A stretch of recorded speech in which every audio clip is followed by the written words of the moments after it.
Nesse café de agora, a gente vai trazer um extra aí para a questão das manobras de descida. Que a turma coloca, às vezes apresenta por aí, né? A gente vê aí algumas alternativas, manobras de descida alternativas. Vamos falar um pouquinho delas?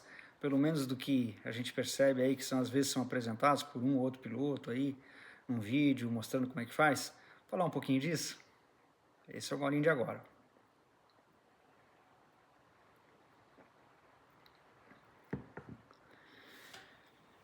Quando a gente está falando de manobras alternativas de descida, pessoal, o que, que seria? Para deixar claro, né?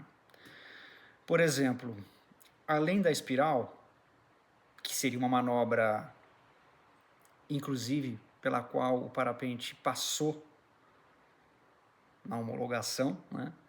Então, o parapente, quando ele é homologado, ele passa por configurações ali para ser aferido, inclusive, né, na questão de comportamento e resistência, né? Quando a gente está falando de modificar, por exemplo, a espiral, acrescentando orelhas, então tem gente que fala, puxa, fazer espiral com orelha. Ou existe aí uma outra alternativa, interessante até, mas se a gente olhar a resistência estrutural do parapente, fica uma interrogação grande, né? Que é, por exemplo, faça um colapso assimétrico do lado direito e uma espiral para a esquerda. Ou seja, fechei o lado direito, freio esquerdo, vou entrando numa curva para o lado oposto do giro.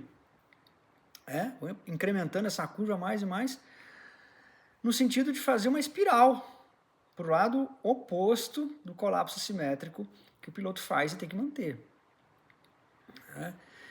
Então, foi dito aí, né, na apresentação dessa alternativa, dessa manobra alternativa de descida, foi dito que seria interessante porque apresenta um bom afundamento, um grande afundamento, e com menos G do que uma espiral tradicional, né?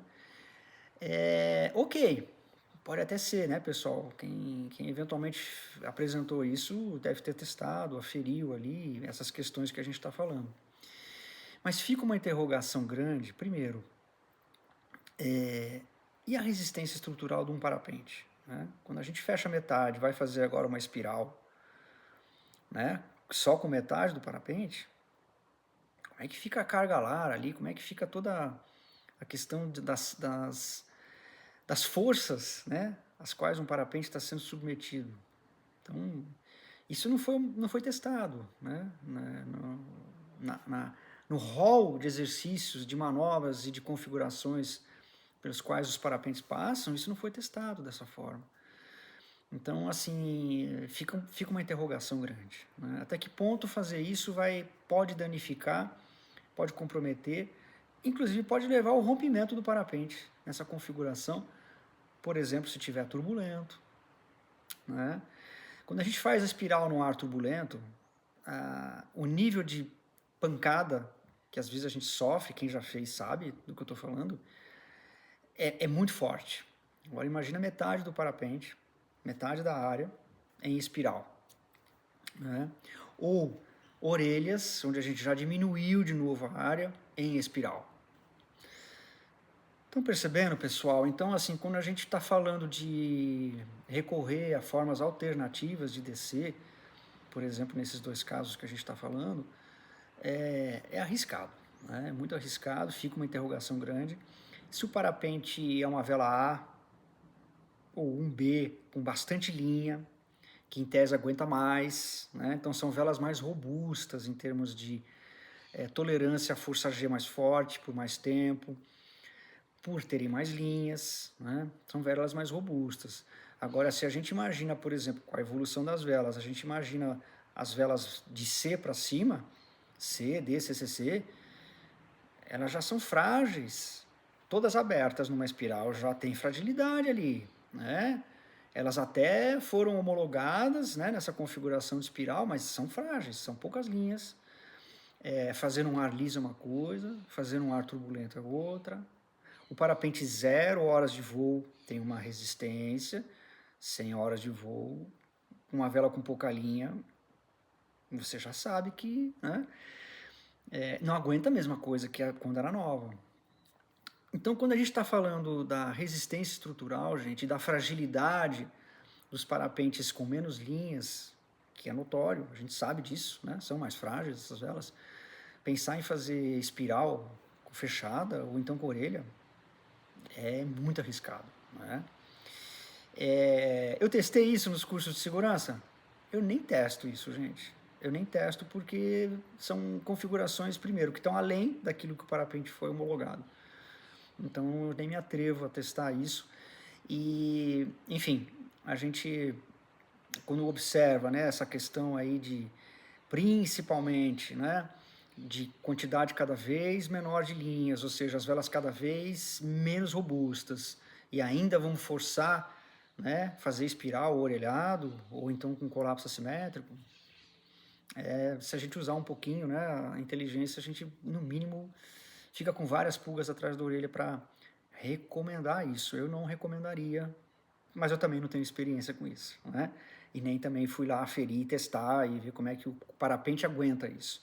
E quando a gente fala de parapente, é importante entender que entre uma vela A, B, um C, um D e um CCC, o comportamento, né, falando em resistência estrutural entre velas dessas classes diferentes, é muito diferente, né, pessoal? Então, a gente precisa considerar isso.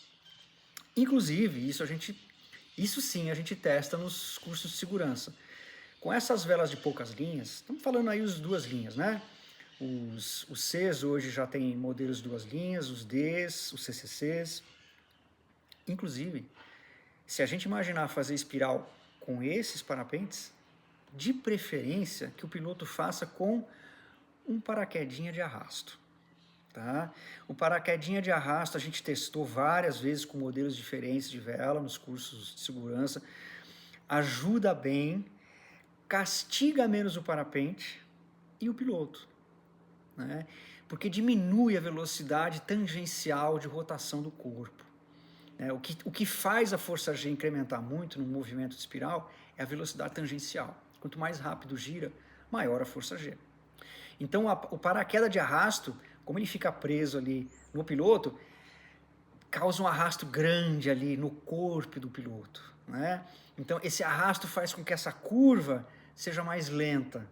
A taxa de afundamento continua boa, né? Afunda bastante, só que em função da velocidade de rotação ser mais baixa, por conta do paraquedas de arrasto, é bastante interessante o uso do paraquedas de arrasto, principalmente nesses equipamentos. Mas a gente pode usar isso, nada impede da gente usar o paraquedas de arrasto no parapente B, no parapente A, né? Sempre vai ajudar na questão de diminuir a força G e castigar menos tanto o ser humano quanto o parapente. Tá falado aí, gente, né, esse café de agora, formas alternativas da gente eventualmente olhar para essa questão de manobras de descida, né, alternativas, olhar de uma forma bastante contextual, né? Depende de que parapente, depende de que situação, sempre ter que considerar também quem é o ser humano ali no topo do trinômio, quando a gente pensa em tudo isso que a gente está falando, né? Tá feito, tá partilhado esse gole aí.